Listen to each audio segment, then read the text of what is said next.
Hey everybody, it's me again, the hair fella. The topic I want to talk to you today about is the benefits of having your own booth space. Okay? It's some good stuff about it, and there's some bad stuff about it. But think about this, and you might not know this, but when you first decided to be a cosmetologist and you first started in beauty school, you started your journey on financial independence. Now, you didn't know that you didn't know you didn't know. But when you decide to be a cosmetologist, this trade is not designed for you to work for people. Now, it's designed for you to go in at first when you get out of school and transfer from beauty school to commercial work. But it's not designed for you, it's never designed for you to just go and work for somebody forever and have them take 40% commission uh, off of your paycheck or from you. And see, the thing that a lot of you don't understand, you get paid every 2 weeks, right? So they'll start off and they'll go, well, you'll get 60 and we'll get 40. And that'll cover products. Don't take that much money to cover products. That's just what they tell you. And so you don't realize that that's 40% every pay period. So say you get paid every 2 weeks. They're taking 80% commission from you. They're not taking 40. They make it sound good. Oh, it's just 40 per pay period. That's 80% a month they taking from you. And then another thing too, who pays when you have a booth? Who pays weekly? Ain't nothing else in the world you pay weekly for. You don't pay weekly on your car payment. You don't pay weekly on your apartment. You don't pay weekly on your utilities. But when you rent a booth, you got to pay weekly. That's a bunch of bullshit. And what I would negotiate with when you're talking to them about that is that, hey, I like to pay monthly instead of weekly. See, they don't want to do that because some months it's 5 weeks in a month, so they think they losing money. And then a lot of hairstylists are shady and they run off and don't want to pay the rent and run off and disappear. So that's why they want to try to get their money out of it. If you run off, you just lose a week. That's what they're thinking.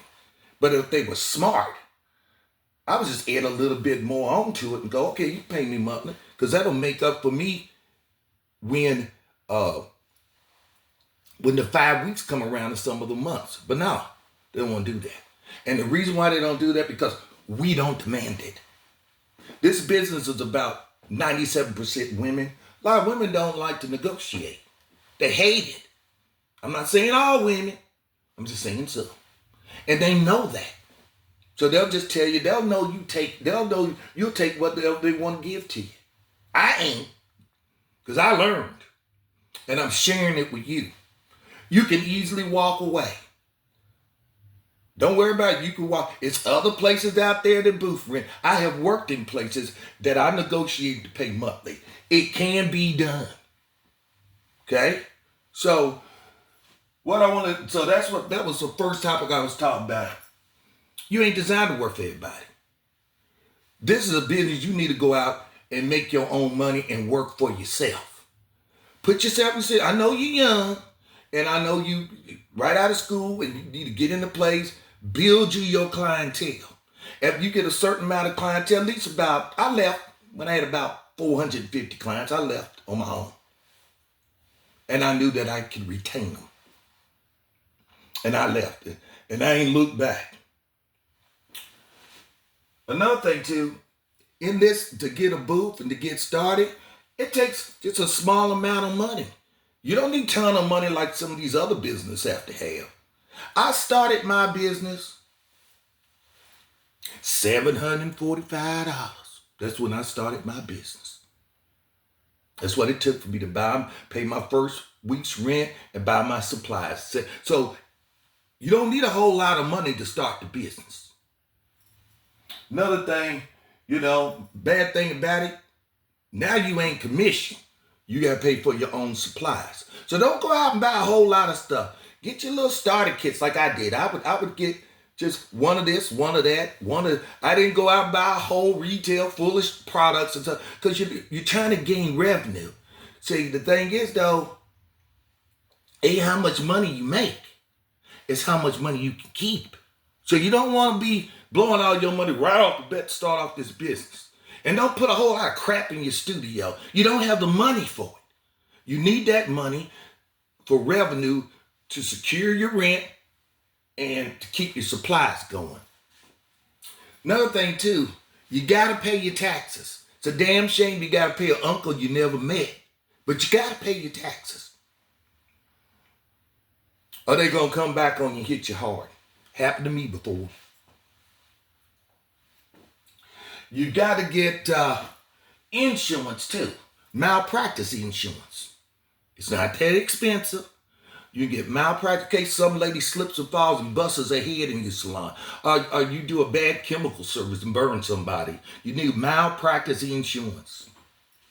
Another thing too, you might have to pay for your utilities. One place I worked in, it was 2 businesses. And they split the utilities. So all of that's in negotiation. See how much utilities it's gonna run per month.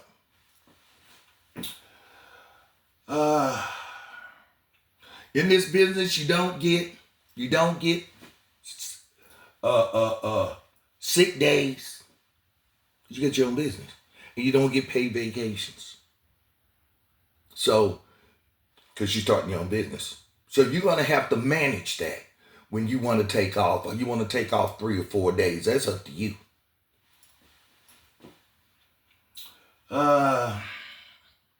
Also, too. You're going to have to research the move-in. You got to research, like I said, location, all that type of stuff. You got to research it. Just don't jump into it. And also, too, you got to have a real good knowledge of the business that you're getting ready to get into. Like I said, the beauty part is a piece. What keeps you successful is the business. You have to always keep in mind that I am a businessman or a business person that happens to do hair. You got to keep that in mind. Now, some people want to say I'm an artist and creative and all that. That's a piece. But if you don't manage the business, you ain't going to be able to do your art. Okay? And also, too, that's pretty much it. So, I hope that helped you out some. Why don't you just click and subscribe, and I'll see you in the next video.